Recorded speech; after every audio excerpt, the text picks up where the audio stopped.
بسم اللہ الرحمن الرحیم۔ السلام علیکم ورحمۃ اللہ وبرکاتہ۔ 6 چیزوں کے ظہور سے پہلے موت بہتر ہے۔ رسول اللہ صلی اللہ علیہ وآلہ وسلم نے ارشاد فرمایا کہ جب تمہارے سامنے 6 چیزیں ظاہر ہونے لگیں تو تمہارے لیے دنیا میں زندہ رہنے سے موت بہتر ہوگی۔ آج کی اس ویڈیو میں ہم ان چیزوں کے بارے میں تفصیل سے بات کریں گے۔ حضرت ابیس رضی اللہ عنہ کہتے ہیں، میں ابو ذر غفاری صحابی رضی اللہ عنہ کے پاس چھت پر بیٹھا ہوا تھا۔ سیدنا ابو ذر رضی اللہ عنہ نے دیکھا کہ لوگ شہر سے کوچ کر رہے ہیں۔ انہوں نے پوچھا، یہ لوگوں کو کیا ہو گیا ہے کہ شہر چھوڑ کر جا رہے ہیں؟ تو انہیں بتایا گیا کہ یہ لوگ طاعون سے بچنے کے لیے شہر سے بھاگ رہے ہیں۔ تو وہ کہنے لگے، مجھے طاعون اپنی گرفت میں لے لے۔ یہ سن کر ان کے چچا زاد جو صحابی تھے، انہوں نے تعجب سے کہا کہ آپ موت کی تمنا کرتے ہیں، جبکہ رسول خدا صلی اللہ علیہ وآلہ وسلم نے تو موت کی تمنا کرنے سے منع فرمایا ہے۔ تو سیدنا ابو ذر رضی اللہ عنہ نے فرمایا کہ میں نے رسول اقدس صلی اللہ علیہ وآلہ وسلم کو فرماتے سنا کہ ان 6 چیزوں سے بچنے کے لیے موت کی تمنا کرو۔ نمبر 1، بے وقوفوں کی حکومت۔ اس حدیث پاک میں جو پہلی چیز آئی ہے وہ بے وقوفوں کی حکومت ہے۔ اس حدیث شریف میں بتایا گیا کہ دور زوال میں بے وقوف لوگ بڑے بڑے عہدوں پر فائز ہو جائیں گے، حالانکہ وہ دین کے حوالے سے بالکل ناکارہ اور نااہل ہوں گے اور معاشرے میں کوئی ان کا اچھا اور بڑا مقام نہ ہوگا، لیکن اس نااہلی کے باوجود وہ بڑے بڑے عہدوں تک رسائی حاصل کر لیں گے۔ اور واضح ہے کہ یہ صورتحال خالص شر ہوگی۔ یہ فتنے عام ہوتے ہیں اور ان سے بچنا نہایت مشکل ہوتا ہے۔ سیدنا حذیفہ رضی اللہ عنہ روایت کرتے ہیں کہ رسول اکرم صلی اللہ علیہ وآلہ وسلم نے فرمایا، قیامت اس وقت تک قائم نہ ہوگی جب تک یہ صورتحال نہ آ جائے کہ اس دنیا میں سب سے بڑے عہدے پر وہ شخص فائز ہو جائے گا جو خود بھی کمینہ ہو اور اس کا باپ بھی کمینہ ہو۔ تو ایسے لوگوں کا بڑے عہدوں پر فائز ہو جانا قوموں کے لیے بربادی ہوتی ہے، فتنے ہوتے ہیں اور عوام مستقل اذیت میں رہتی ہے۔ نفسیاتی اذیتیں، ظاہری اذیتیں اور ان کا شر کسی نہ کسی طریقے سے لوگوں تک پہنچتا رہتا ہے۔ تو اس فتنے سے قبل موت کی تمنا کرو، اور اگر یہ وقت آ جائے تو صبر، استقامت اور دین کے ساتھ چمٹے رہنا، تنہائی کی زندگی، بہت زیادہ اختلاط سے گریز، دعائیں، اپنی اصلاح، اپنے متعلقین کی اصلاح، ان چیزوں پر بھرپور توجہ مرکوز کرنی چاہیے۔ نمبر 2، پولیس کی کثرت۔ جب پولیس زیادہ ہو جائے اور پولیس کی تعداد بڑھ جائے تو یہ بھی ایک فتنہ ہے۔ زیادہ پولیس کی ضرورت کب پڑتی ہے؟ جب امن عامہ دگرگوں ہو جائے، ہر طرف شر ہو، فتنے ہوں، اس کی سرکوبی کی ضرورت ہو، چوریاں ہوں، ڈکیتیاں ہوں، قتل و غارت گری ہو، زنا ہو، مختلف مفاسد ہوں، رشوت خوری ہو، تو پھر ان امور پر قابو پانے کے لیے زیادہ بندوں کا انتظام کرنا پڑتا ہے۔ اس قسم کے بندے سرکاری اعتبار سے شرط یا پولیس کے لقب سے ملقب ہوتے ہیں۔ یہ علامات قیامت میں سے ہے۔ تو رسول اقدس صلی اللہ علیہ وآلہ وسلم نے فرمایا کہ کثرت شرط یعنی پولیس سے قبل تم موت کی تمنا کرو، اور ایسا دور اگر پالو تو وہ ساری ہدایتیں جو فتنے کے دور میں ضروری ہیں، جو شریعت نے ہمیں بتا دی ہیں، انہیں اپناؤ، ان پر عمل کرو تاکہ تمہیں دین، مال اور عزت کی سلامتی حاصل ہو۔ نمبر 3، قطع رحمی یعنی رشتوں کا توڑنا، رشتوں کو کاٹنا، آپس کی ناراضگیاں، رنجشیں اور جو ایک معاشرت ہے، صلہ رحمی کے جو راستے ہیں انہیں پامال کرنے کی کوشش کرنا۔ اور اب تو صورتحال ایسی ہے کہ ایک رشتہ دوسرے کو قتل تک کر دیتا ہے، حتیٰ کہ باپ بیٹے کو، بیٹا ماں کو، بھتیجا اپنے چچا کو اور چچا اپنے بھتیجے کو۔ آئے دن یہ خبریں آتی ہیں کہ قتل تک نوبت پہنچ چکی ہے۔ قطع رحمی کا معاملہ اس قدر عام ہو چکا ہے، اور یہ معاملہ خطرناک بھی ہے، کیونکہ رشتہ قیامت کے دن آئے گا، اور اللہ تعالیٰ نے رشتے کو عربی میں جو نام دیا ہے وہ رحیم ہے۔ حدیث پاک میں آتا ہے کہ اللہ تعالیٰ نے اپنے نام الرحمن کو پھاڑ کر رحیم کا لفظ بنایا ہے۔ اللہ تعالیٰ نے اپنے 2 نام رحمان اور رحیم سے رحیم کا لفظ بنایا ہے، جس کا معنی رشتہ داری ہے، اور قیامت کے دن یہ آئے گا اور اللہ رب العزت کے حکم کو تھام لے گا۔ حکم جسم کا ایک پہلو جہاں عام طور پر ازار باندھتے ہیں، اس مقام کو حکم کہتے ہیں۔ تو رشتہ اللہ تعالیٰ کے حکم کو تھام لے گا اور کہے گا یا ربی، جس نے دنیا میں مجھے جوڑا اسے تو اپنے ساتھ جوڑ دے، اور جس نے مجھے توڑا اسے تو بھی توڑ دے۔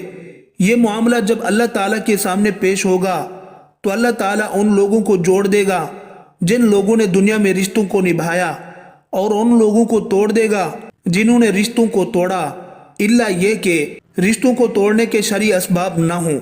بعض اوقات دین اور دنیا کے بہت سے تقاضے رشتوں کو توڑنے کا باعث بن جاتے ہیں، تو وہ چیز ممدوح ہے۔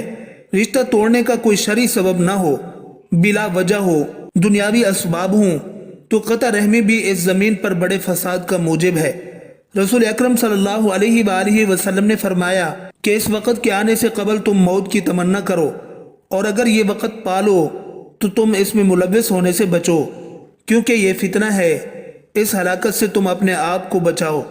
نمبر 4، انصاف کے بکنے والے۔ انصاف کو بیچنا، ایک قاضی یا ایک جج اگر رشوت خور ہو اور اپنے فیصلوں کو بیچیں اور فروخت کریں اور لوگوں سے پیسے لے کر فیصلے کریں، اور یہ سارا نظام جس میں وکالت، گواہ، جج اور وکیل اور جو ان کے متعلقین ہیں سب کے سب راشی بن جائیں، تو اس وقت کے آنے سے پہلے موت کی تمنا کرو، یا اللہ ہمیں موت دے دے، ایسے ججوں کا ہمیں منہ نہ دیکھنا پڑے، ایسے وکیلوں سے ہمیں سابقہ نہ پڑے جو سچ کو جھوٹ کرنے کے لیے اور جھوٹ کو سچ کرنے کے لیے لوگوں کا مال کھاتے ہیں، اور وہ جج جو انصاف کو فروخت کرتے ہیں اور فیصلوں کو بیچتے ہیں، ان کی شکلیں دیکھنے سے پہلے ہمیں موت دے دے، اور اگر یہ وقت آ جائے تو ان لوگوں کی جو تباہ کاریاں ہیں اور جو ان کی ذات کی نحوستیں ہیں ان سے ہمیں محفوظ اور بچا کر رکھ۔ ان لوگوں کا شر ہر گھر میں داخل ہے، اور ان لوگوں کی نحوستیں ہیں جو ہر شخص کو نقصان پہنچا رہی ہیں،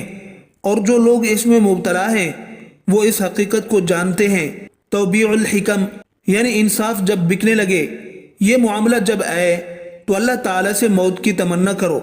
نمبر 5، خون کے کم قیمت ہو جانے سے پہلے موت کی تمنا کرو۔ دور زوال کے فتنوں میں ایک فتنہ یہ بھی ہوگا کہ انسانی خون سستا ہو جائے گا اور خون ارزاں ہو جائے گا۔ انسانی خون بڑا محترم ہے اور اس خون کی بڑی قیمت ہے، انسان کی ہیبت اور حرمت بہت زیادہ ہے۔ رسول اللہ صلی اللہ علیہ وآلہ وسلم نے صاحب انسان کی جان کو محترم قرار دیا، فرمایا کہ بے شک تمہارے خون اور تمہارے مال اور تمہاری عزتیں تم پر اسی طرح حرام ہیں جیسے تمہارے اس دن کی حرمت تمہارے اس مہینے میں اور تمہارے اس شہر میں مقرر کی گئی ہے۔ ایک اور حدیث میں سیدنا ابو سعید خدری رضی اللہ عنہ روایت کرتے ہیں کہ پیارے نبی صلی اللہ علیہ وآلہ وسلم نے فرمایا، اگر ایک مومن کے خون میں سارے آسمان والے اور تمام زمین والے شریک ہوں تو اللہ تعالیٰ ان سب کو اوندے منہ جہنم میں ڈال دے گا۔ حضرت ابو ہریرہ رضی اللہ عنہ سے روایت ہے، کہا کہ نبی کریم صلی اللہ علیہ وسلم نے فرمایا، اس ذات کی قسم جس کے ہاتھ میں میری جان ہے، لوگوں پر ایک ایسا زمانہ آئے گا کہ قاتل کو پتہ نہیں ہوگا کہ اس نے کیوں قتل کیا، اور نہ مقتول کو پتہ ہوگا کہ اسے کس بات پر قتل کیا گیا۔ جب قتل و غارت گری کی کیفیت یہ ہو کہ قاتل کو معلوم نہ ہو کہ وہ کس کو اور کیوں قتل کر رہا ہے، اور مقتول کو معلوم نہ ہو کہ وہ کیوں قتل ہو رہا ہے، میرا گناہ کیا ہے، میرا قصور کیا ہے، مجھے قتل کرنے والا کون ہے۔ جب یہ اندھا فتنہ عام ہو جائے تو پھر تم دجال کا انتظار کرنا۔ بہرحال خون کی قیمت کا کم ہونا بہت بڑی ہلاکت ہے۔ اس وقت کے آنے سے پہلے تم موت کی تمنا کرو، اور اگر یہ وقت مل جائے تو پھر جو شرعی ہدایات ہیں تم ان کو اپناؤ اور ان پر عمل کرو، تاکہ تمہارا دین، تمہارا ایمان، تمہارا عقیدہ محفوظ رہ سکے۔ نمبر 6، اور قبل اس کے کہ لوگ قرآن مجید کو بانسریوں اور گیتوں کی طرح پڑھ کر کیف و سرور میں آئیں تو موت کی تمنا کرو۔ ایک وقت آنے والا ہے، کچھ لوگ پیدا ہوں گے جو قرآن کو مزامیر بنا لیں گے۔ مزامیر کا معنی گانے کی چیز، بس قرآن کو گا گا کر پڑھنا ان کا مشن ہوگا، اور لوگ ایک شخص کو آگے بڑھائیں گے، اس کو مقام دیں گے، اس کو عزت دیں گے، اس کو کھڑا کریں گے، اس کو ترجیح اور فوقیت دیں گے کہ تم بیان کرو، تم باز کرو، تم تقریر کرو، حالانکہ وہ عالم نہیں ہوگا یا بڑا عالم نہیں ہوگا، لیکن وہ گا کر لوگوں کو معزوز کرے گا۔ یہ وقت آنے سے قبل تم موت کی تمنا کرو۔ کیونکہ جب ایسے لوگوں کے ہاتھ میں ممبر اور محراب کی وراثت آئے گی تو عالم تو وہ ہوں گے نہیں، تو پھر وہ ایسی ایسی باتیں بیان کریں گے جن کا دین سے کوئی تعلق نہ ہوگا، اور لوگ ویسے ہی ان کے سحر میں مبتلا ہوں گے اور ان کی باتوں کو مانیں گے۔ یہ فساد کبیر کا باعث ہے۔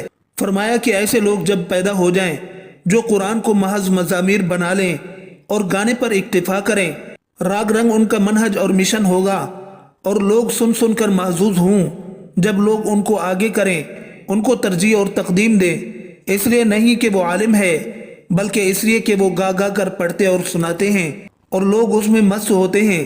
تو فرمایا کہ یہ ایک بڑا فتنہ ہے، اور اس فتنے کے ظہور سے قبل موت کی تمنا کرو۔ اللہ تعالیٰ سے دعا ہے کہ اللہ پاک ہمیں ان فتنوں سے بچائے رکھے، آمین یا رب العالمین۔